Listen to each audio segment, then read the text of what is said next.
Международная акция «Ночь музея» проводится в более чем 150 странах мира. Абхазия к этой акции присоединилась еще в 2015 году.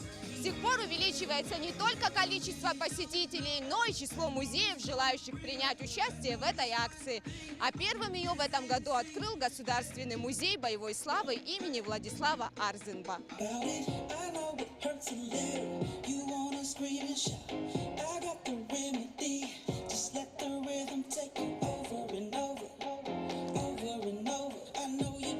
Организаторы акции в Музее боевой славы имени Владислава Арзенба подошли к подготовке мероприятия творчески. Здесь была организована программа, которую смело можно назвать праздничной. Зажигательное исполнение национальных танцев и песен, чтение стихотворений, выступления эстрадных артистов. Все это можно было увидеть на площади перед музеем, где в этот день собралось немалое количество людей. Организаторы постарались удивить и заинтересовать даже самых юных зрителей. Каждый из них хотел поучаствовать в викторине на знание истории Абхазии и ответить на вопросы: кто был первым президентом страны, какого цвета государственный флаг республики. Дети отвечали на эти вопросы с легкостью. Какие цвета присутствуют на флаге Абхазии? Стоп, не спешите. Вот мальчик в синем, отвечай с места. Какие цвета? Зеленый, белый, красный. Ваши аплодисменты, подойди сюда. Как тебя зовут? Таня. Таня. Аплодисменты Тани. Мне очень понравилось, что тут очень много людей. Я первый раз тут выступаю. А мы с вами. И хотя я ответила на много вопросов, и мне это очень понравилось. Это было в мае, на рассвете. Нарастал у стен Рейхстага бой. Девочку немецкую заметил наш солдат на пыльной мостовой. Далее к акции присоединился литературно-мемориальный музей Дмитрия Гулия, в котором была организована встреча с известными абхазскими поэтами Терентием Чания и Дмитрием Габели. Здесь также было много молодежи. Учащиеся столичных школ зачитывали знаменитые строки из произведений Дмитрия Гулия, пели народные песни, а для всех желающих проводились экскурсии. Я впервые здесь участвую, пою. Я пел песни про Абхазию, про победу. У меня здесь была экскурсия. Мне все понравилось. Третьим музеем, принявшим участие в международной акции «Ночь музея», стал музей истории зарубежных абхазов имени Омара Бегуа. Старинные фотографии абхазов из различных диаспор, многочисленные фотоснимки, рассказывающие о жизни соотечественников за рубежом. Все это могли увидеть посетители музея. Показать потенциал и возможности современных музеев, привлечь внимание людей, доказать, что посещение не только приятное времяпровождение, но и интересный познавательный процесс. Основные цели ежегодной акции «Ночь в музее». Примечательно, что музеи Абхазии присоединились к этой международной акции уже несколько лет.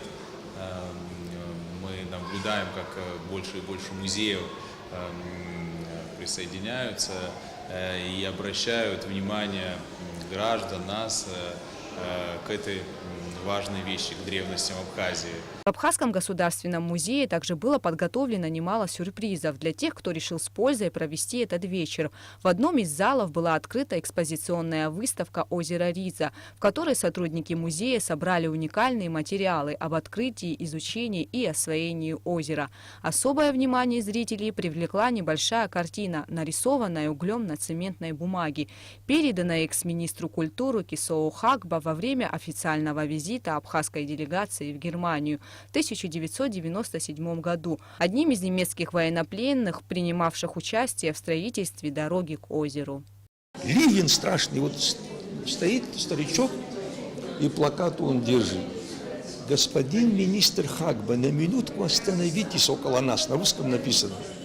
Я остановился, и он начинает плакать. Плакать и рассказывать, что с 1946 года он один из тех, который строил Кармару, который строил Кварчели, который строил Афонскую пещеру, который строили и Рицу. В 1948 году, когда Рицу они заканчивали, у него был день рождения. Этот немец его друг нарисовал на бумаге пачки цемента, подарил эту картину ему в день рождения. И он хранил эту картину, и он сказал, что у меня нету наследства, некому оставить. Я хочу эту картину вернуть в Абхазию. Отдел этнологии Государственного музея одним из первых присоединился к акции «Ночь в музее». В этом году его сотрудниками была организована выставка «Мелодия прошлых времен». Здесь гости могли не только увидеть старинные музыкальные инструменты и пластинки, но и послушать мелодии прошлых лет и даже станцевать. Отрадно отметить, что в этот день музей решили посетить не только жители нашей страны, но и гости республики. Мы приехали из Санкт-Петербурга. Нас приехало 5 человек. Мы были вчера, обошли только первый этаж, а уже на второй и третий мы не успели.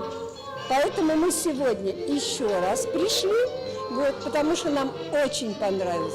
Я просто хочу сказать огромное спасибо администрации, директору этого музея и главе государства, конечно. Среди посетителей Госмузея было немало малышей, которых сюда привели родители, бабушки и дедушки. Ведь любовь к искусству и истории своей страны нужно прививать с детства. И, конечно же, особое внимание юных посетителей привлекли отделы этнологии и живой природы. Я впервые в музее, мне больше всего понравились рыбы. Меня сегодня сюда привели мама с папой, и больше всех мне понравилось Пасха. Я тут не в первый раз, я уже во второй раз прихожу сюда с родителями и с братом. В следующем зале музея собраны материалы по Джантухскому могильнику, одному из крупнейших и богатейших некрополей Западного Закавказья эпохи бронзы, раннего железа. Памятник был обнаружен в середине 70-х годов прошлого столетия, а его исследования продолжались вплоть до 2018 года. Группой абхазских археологов во главе с Георгием Шамбо, Аркадием Джопо и Александром Скаковым. Погребения открыли нам, в общем-то, неизвестную культуру местного населения на протяжении более чем 1000 лет. У них была очень интересная самобытная культура. Можно увидеть часть вещей, малую часть вещей из наших находок в этих витринах. Здесь же состоялось открытие стационарной экспозиции Абхазии 19-20 веков, в которой были представлены материалы о трагических судьбах владетельных князей Чачба-Шервашидзе, о Кавказской войне, об упразднении Абхазского княжества и о многом другом. Ближе к вечеру залы всех музеев были переполнены. Музыка, история и литература объединила людей со всей Абхазии. И ночь в музее стала по-настоящему ярким событием в культурной жизни страны. А теперь ровно год музеи столицы будут работать в обычном режиме для того, чтобы в следующий Международный день музеев открыть свои двери для всех ценителей культуры и искусства. Гугут Савардани, Инала Гухава, Абхазское телевидение.